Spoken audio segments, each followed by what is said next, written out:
Hello, everybody. Welcome to our podcast. Today, we have a wonderful guest with us. She is joining us today from Perth. And luckily, Australia is, I think, in the post COVID phase where they are happy and lucky going out, watching matches, meeting each other normally the way we used to do in early 2020. But things are very good there. We are lucky enough to get Kama here, and she is going to talk about how her journey of weight loss is there, and then she has compared that to how marketers can do things. I will let her describe more about it, but let me tell you a brief about her. So she is somebody who is into digital marketing for last 10 years, and somebody I feel we will have a lot of experience there because the whole industry has changed a lot. So if somebody is there for last 10 years, they have seen the journey of coming from maybe Google Plus coming into place and then Google Plus dying. They have seen Twitter come into prominence, or maybe Facebook come into prominence, and then Facebook killing the whole organic reach and those kind of things. So when we talk to people like these, we know that they have been through thick and thins of digital marketing, which changes every 6 months because people at these companies are developers, and developers love changing the algorithms. So best part about Kama is she has been featured in a lot of places. So she is a contributor at Social Media Examiner, she is a contributor in Social Bakers and Data Box, and she has written a lot of content. Do check out her website, which is kama.social. She is a consultant, and she has done a wonderful work there, and you can see her work there. Other part is she is a guest lecturer at Western Australian University, then ECU, and other universities. So I love that part where people learn few things in their daily life and also contribute to the people who are coming next in the batch. So maybe there might be people who will be joining marketing, but then the professors and everybody are not able to give them what is happening actually in the market. And with social media, I think this thing is very necessary. As all the marketers around us, we should always try to contribute to the next generation a lot. That is something that I believe in. Welcome, Kama. Welcome on board, and thank you for joining us today. You're so welcome. Thanks for having me. Yeah. So let us begin by the first question that I have. Why was it necessary for you to start keto? Uh, and so you did your weight loss with keto. And maybe what was your motivation to start with? And if you can brief us about that. So I kind of just decided on a whim to try keto. I'd heard about it a couple of times, and I thought the idea sounded really simple, and I thought I would just give it a go because I had quite a lot of weight to lose. And it sounded like, you still got to eat a few interesting things. It wasn't too restrictive as a diet. So I thought, well, why not give it a try and see what happens? And that was just over a year ago now that I started that. So, yeah. Yeah. So I think best part which I see, it is a year ago and you are still following it, right? Yes, yep. I've still got a little way to go. So I'm definitely going to keep doing it until I've reached my goal. But beyond that, I don't actually see myself going back to eating, a carbohydrate-based diet. As much as I love bread and pasta and rice, it doesn't really suit me. So it's definitely not something that I'll go back to. Not to say that you don't have to treat yourself once in a while. Yeah. But yeah, definitely going to stick to more protein-based low carb after I've got my goals down pat, so that I can maintain and not undo all the hard work that I've done. True. So that was the part of where your journey started with the weight loss. And how did your journey started as a marketer? So were you doing your courses in marketing in the earlier college, or were you always interested in it, or there was a trigger point which just got you flipped? I'm lucky enough to be old enough that I kind of fell into digital marketing because you couldn't study it when I started.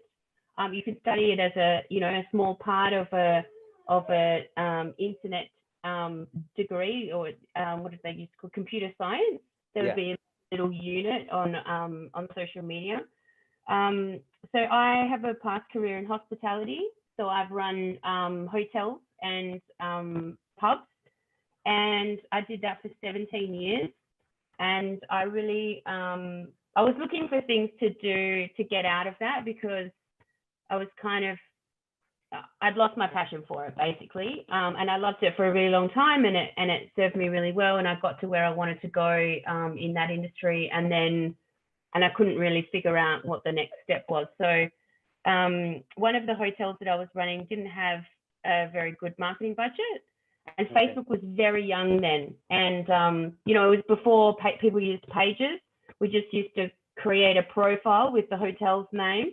And so I started posting I made the Facebook page, and I started posting on there to try and get a bit more interest in the restaurant. And I noticed that, if I posted the pizza special of the day or whatever it was, that it would sell out. And if I post it, it wouldn't. And I thought, oh, okay, so this is really, really effective. And it's also really fun. And, I think there's a lot of skills in hospitality that are quite similar to marketing.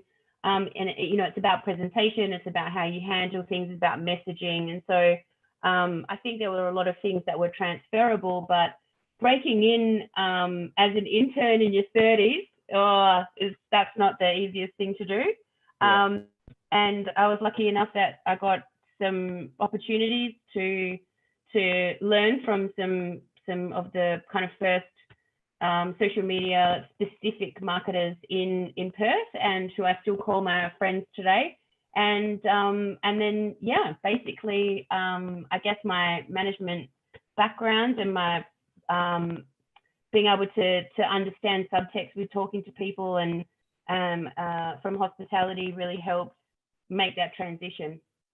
Okay, the story sounds very interesting. I heard a lot of people who were maybe working in pubs or maybe associated with something, and then they turned into marketing. I think the vibes are there. Yeah, I think so. I mean, you've got your community, so you've got your regulars, and then you've got semi-regulars and people that you just know their face, which is the same. You run, a social media account. There's the people that always comment. There's the people that you see around. And then you've got, the negative people, which are people who, maybe complain about their food, or people who have too much to drink, and you have to tell them it's time to go home. So, you've got that negative side as well. So being able to, and I guess the other similarities between at least social media marketing and hospitality is that everything's always changing, because it depends who's there at the time. And so I think there's a lot of transferable skills there. But I mean, I think now a lot of young people know that that's what they want to do, or they want to be entrepreneurs. So they study social media marketing, because it's such a big part of marketing as a whole and running a business. But it wasn't, it was, for me, it was kind of a little bit of an accident, but it's a happy accident. If you're happy at the end of the day, I think accidents are good. I mean, you've got to go with the flow, don't you? Yes. So how did the flow go for you when you started weight loss, and how are you comparing that to the marketing thing which you presently do? So I think getting into the flow for me was about finding people that I could learn from, and that would take the time with me. I think when I first tried to get a foot in the door, people in marketing agencies didn't want to hire someone with no marketing experience. In fact, if you didn't have a marketing degree, they wouldn't even look at you.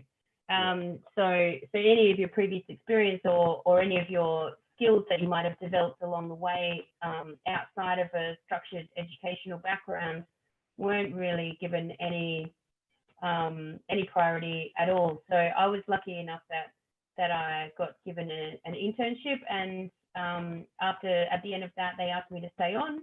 And Great. then I worked for them for a few years and another couple of agencies, and now I am out on my own. Okay, looks great. I think we can do another podcast of your experience as an intern.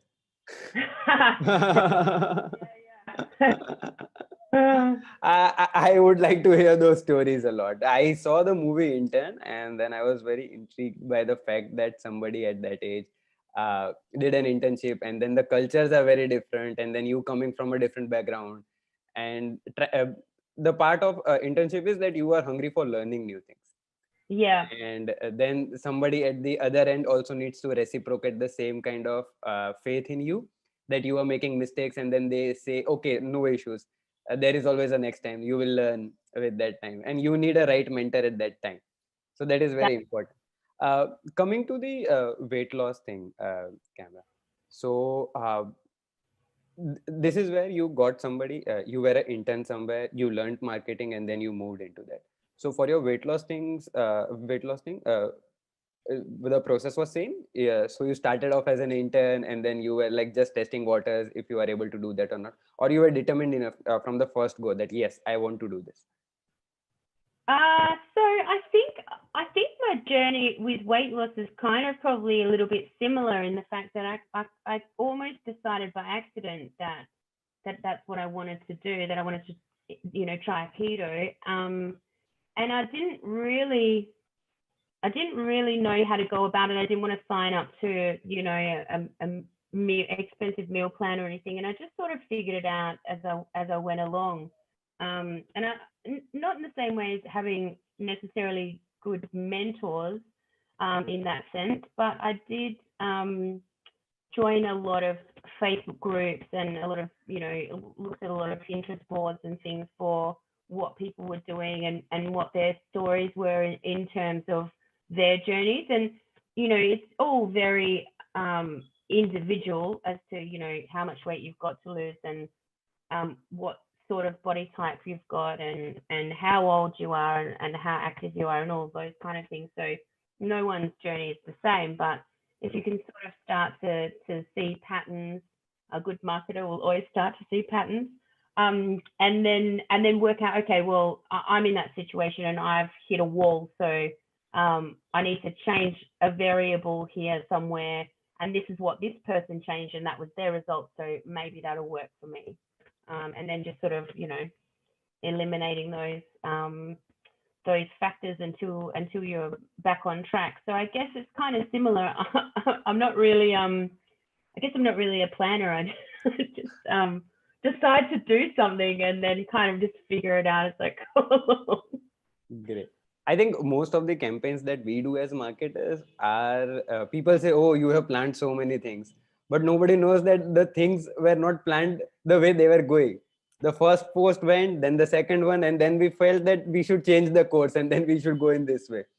Well, I think in one way people look at that as a failing, as like, if you don't have it all planned out, you've done it wrong. But especially with digital, I mean, you've got to go with the data, right? So you can have the most perfectly planned campaign down to, the exact time that this piece of creative is going to go live and all of that kind of the exact audience. And and you can be wrong, True. something that you just pop up on a whim can fulfill the goals much better sometimes. So you really do have to um, keep it moving. And I think that was one of my points as well in my blog post is, you've got to have goals, but you've got to be able to keep them fluid and reassess and based on the data that you've got. Great. Uh, any other points that you feel were same on both ends whenever so we see weight loss and then we see marketing patterns is something that I am very fond of in first place. As a marketer, that you said you need to be good with patterns. So there are a lot of tropical things which come up. Something happened in the city, something happened in the state or maybe country. You need to jump on that wagon and then do those things. What were other things that you found interesting on both parts? I think speaking of patterns, I think it's really interesting that that there's so much data out there, working out how to interpret that and which data to listen to, and applying, human reasoning to that is really it's something that's really interesting to me. So, for example, in terms of weight loss, I mean, people will jump on the scale and they'll say, I'm not losing weight. And it's like, well, your body's completely changed shape, or your genes have just fell off, So Yeah. there's lots of different ways you can measure things. And if you're just looking at one way, it might not be giving you the results, the data that you actually need. And maybe you do weigh the same in kilos, but if you've quite clearly changed shape, then you're still reaching your goals, which is not necessarily to weigh less on the planet, Yeah. more about being healthy and looking a way that makes you feel comfortable. Okay. So maybe that might be related to a few people losing fat and then gaining muscles. So then the weight is almost same, and then but they have actually lost a lot of fat and then gained muscles. So muscles also have a lot of weight in that way. They might look leaner when you look at them, but then again they are not leaner on the weight scale. That is the whole thing. So that happens with a lot of campaigns also. Sometimes we see we are not getting engagement, but then we should not just see it by number of likes that we get, but then also a lot of people don't see the number of shares or maybe number of saves which are there. So a lot of carousels on Instagram today don't yield a lot of likes, but then you see a lot of shares are there and a lot of saves are there.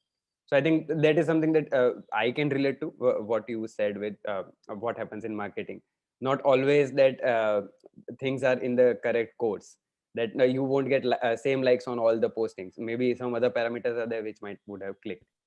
Great. Yeah, and maybe you're not looking for likes in the first place, So measuring them is, silly. I mean, I think the Instagram was a really good example, because you won't necessarily get loads of engagement on your Instagram post, but your Instagram shop could be cranking. So, Yeah, you know, great. That happens to a lot of people because people chase numbers and then they don't chase conversions.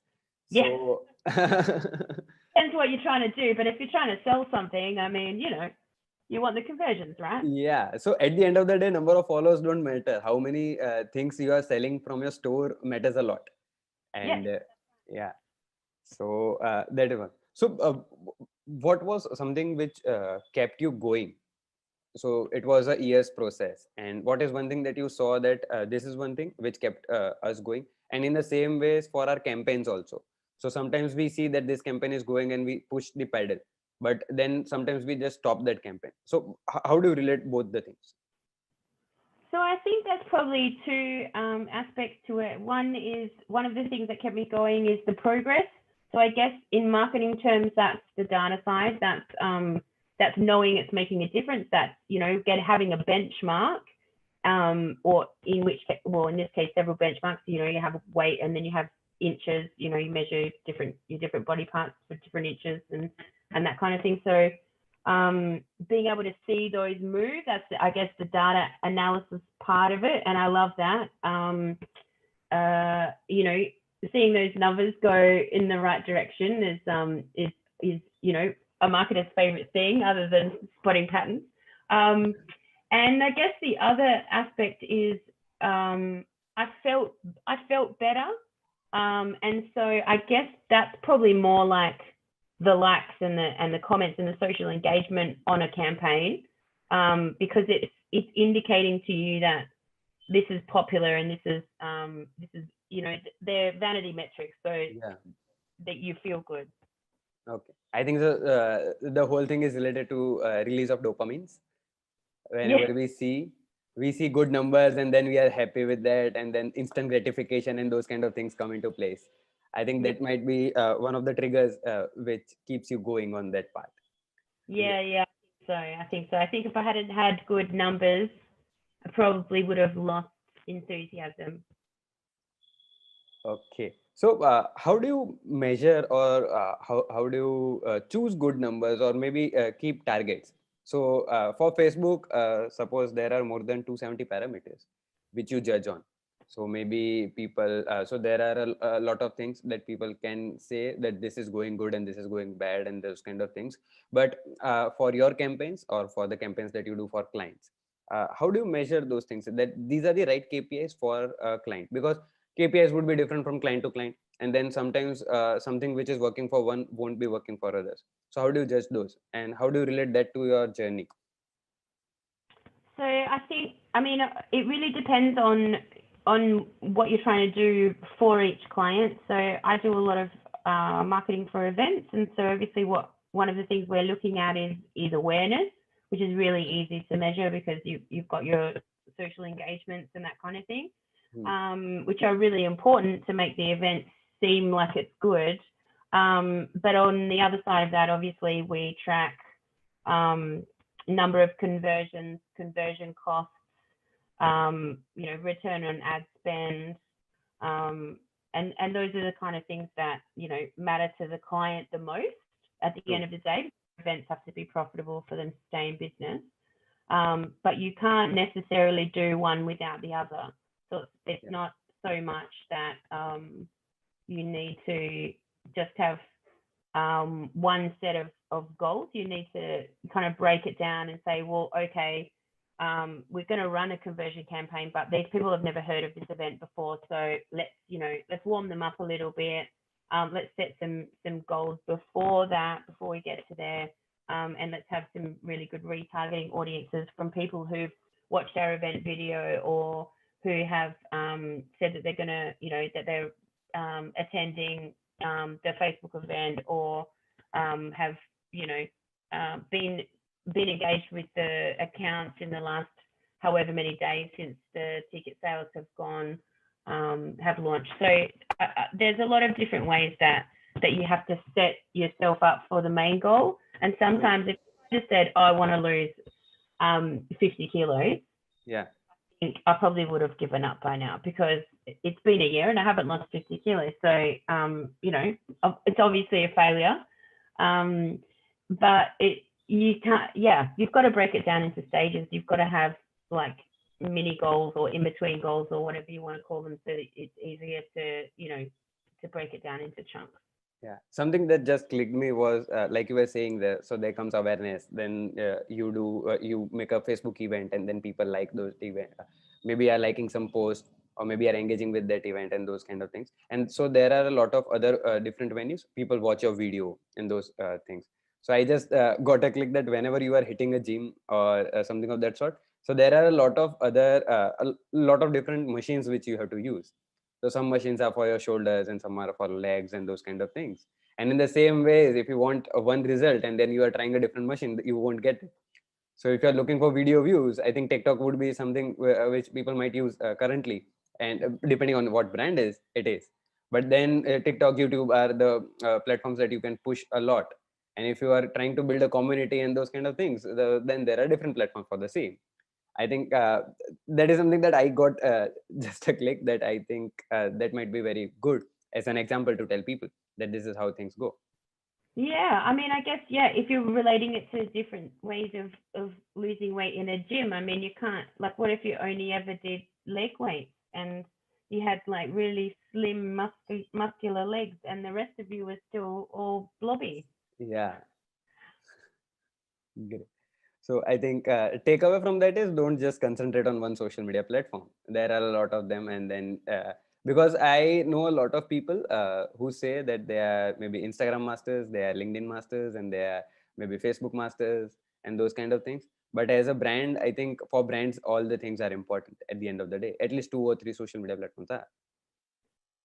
Yeah, look, I think that if you're going to specialize in a platform, that's really good. It means you know one inside and out. But I think a lot of those people aren't practicing marketing. The people who specialize in one particular platform are often just they're often consultants or educators or bloggers or whatever, and they're not necessarily running campaigns for businesses. Yeah. True. There are a lot of people in that segment. They get few people get there by fluke, few by their luck, and So maybe they were at right place at right time for one occasion, and that created that buzz. So there are a lot of ways, but I think slowly and gradually everybody understands the platform, and if they start following the same thing, it will happen. Can you help us out with the campaigns part? How do you plan the campaign? And other part is, so you talked about events, and then currently everything is online for events also. Maybe in Australia events are happening offline, but in majority part of the world events are online. So how was that shift for you, for from maybe planning their campaigns in the offline segment also, which was a omnipresent channel? So somebody would have billboards, or somebody would be doing newspaper ads and those kind of things. And now everything is online. You have to do conversions also online. So was it good for you, or was it bad? Oh, it was different. I think for paid events, when they were online, we're back to doing in-person events Yeah. here. But when paid events were online, I think they were quite a tough sell, because there were so many of them all at once, and a lot of businesses put them on for free just because they wanted, to feed Customer. to their communities and stay relevant. Or they sold their advertising spaces Yeah. anyway. And so, for example, I had a conference that I was contracted to sell tickets for, which was initially an in-person conference and then became an online conference. Okay. And so, they had all the speakers in rooms and that kind of thing. So it was set out in a very organized way, and they dropped the ticket prices, because obviously there wasn't as much of the networking aspect, and you don't get to meet the speakers, rub shoulders with the famous people when you're sitting in a Zoom call. But it was hard because they were everywhere. So there was nothing, and then there was so many, and cutting through that noise of, oh, it's another online event. What's so good about this one? Oh, and I have to pay for this one. But I think for me, it made us look at running campaigns on different platforms. So, for example, that conference, we focused more heavily on LinkedIn advertising than we did on Facebook, which we did predominantly Facebook in the in-person event, because their events are just so robust. But yeah, a lot of LinkedIn, and the actual conversions on that were really good. And you hear a lot about LinkedIn conversions being really expensive, but they actually were cheaper than the Facebook ones in this instance. So I guess it just depends on your content, but it's harder to plan because it was a little bit unknown, and I think events are always quite fluid, because you have a guest and you don't have a guest, and then you have a venue, and then something happens to that venue, you sell too many tickets, you have to go to a bigger one, and so they're always a bit like, and then having to move to online, and the clients figuring out the tech and figuring out what they're capable of in an online sense. So everything was new, but to me anyway. There'd be loads of people who are really experienced at marketing online events, but we have to get experience very quickly. Great. I think it is good that their things are back to normal, and offline events are also happening, which is good. I think we rest of the world, I think will get that there. I think in next 6 years, 6 months. Let's see. Let's hope that happens.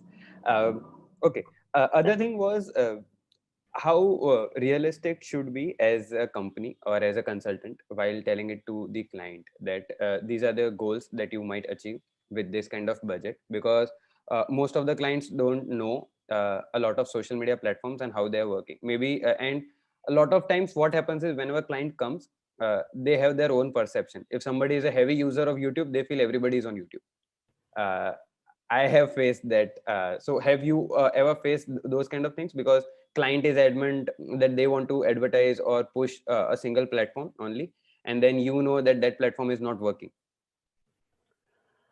Something that I like to try and do, if it's not going to hurt the campaign overall, is to let the clients see that their idea didn't necessarily work against mine. so that gives them the ownership that I didn't say no to their idea, unless it's so terrible, that they got to have their dog in the fight, and then I say, well, we'll let the data decide. And then at the end, if my campaign it wins, then they usually go, oh, okay, maybe I don't know what, maybe I should leave it to you. I think in the beginning though, if someone's not going to trust you as the expert, it's going to be a tough relationship with that client anyway. It's one of those industries. I think they all think they can do marketing, especially digital. Yeah. But you wouldn't go take your car to the mechanic and then stand over him going, I think it's that bit. So it's tough. I think the hardest part is when your client is not the target demographic. Because they'll go, oh, yes, we need to be here. And it's like, well, you're a 48-year-old man with 4 children, and we're trying to sell tickets to an underage event for, 17-year-old girls. So you're probably not in their head as much, you probably don't know as much about them as you think you do. So that's tough, because then they're sort of applying their own filter of how social media works onto your campaign, which, you have to set that expectation really early, I think. Okay. So thanks a lot for sharing so many things. We are moving in the last leg of our podcast, where we have a segment where it is for people who want to learn and continuously learning. That is why they are listening to the podcast. But what is your learning mechanism? Because this is an industry which keeps on changing. So how do you grab the latest information? Maybe it is just by experimenting that you do, or maybe you're reading something on continuous basis. I read everything. I've got, there's on Instagram, if I need to know how the latest thing works, I read Jen's trends. I'm in Matt Navarra's Facebook group. Yeah. As well. Yeah. There's, a whole bunch of really prominent social media bloggers and social media publishers that I read religiously. And then it is a lot of just your own experience. We've been doing this for quite a while now. So there are a lot of things that I know from experience. And then obviously there's things that always come out of the woodwork and surprise you. But being able to sit down and look at the data, and not just, the lifetime data, but is it, how's it going over the last 7 days? Is it trending up? Is it trending down? I think having those problem solving skills to work out, okay, well, I think let's change up the creative, see how we go. And being brave enough to test things. People aren't brave enough. I think with social media paid strategy, I think they don't let things run long enough. And they should be a little bit braver sometimes. Let Facebook do its job. Step back, give it some room. Let its powerful AI do the work. Do something with it as well. Don't fiddle. You've got to strategically fiddle at intervals. My takeaway from the whole talk is going to be brave enough.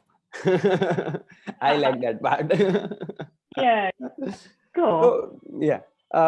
So that comes on the learning part. What is something that you as a marketer, or maybe somebody who is into digital marketing or social media marketing, always believe that anybody who is around us to learn marketing needs to have one thing or two things in their mind while they are doing it? So something I think which will be an answer from you will be around measuring numbers and those kind of things. So what are other things that you feel that these are the prerequisites, or maybe if you don't have this kind of skill set, try to build this thing? I think for social media marketing in general, as something that I wish everybody knew, would be that your organic and your paid activity don't have the same purpose, and so it shouldn't be measured the same and don't have the same goals. So your organic is for building community and for getting feedback from your community and keeping top of mind and having fans. And the sales and the conversions are happening on your page. And if everybody knew that there was, you don't try and sell things all the time to your community. You can post about products and things like that, intertwined with other things. But don't expect to do a post to your fans who, when you're first starting out, are probably like your mum and your cousins. Yeah. Thinking that you're going to make a whole bunch of cash because they're just separate. They need separate strategies. Great. I think that is going to help a lot of people clear their mind, because they start posting and then they expect results. Yeah. Good. Thanks a lot, Camera, for joining us today. It was great having you. There are always things to learn from people, and I think people will be very glad to hear the whole conversation and maybe get 2, 3 more things in their marketing journey. Thanks a lot for joining us today.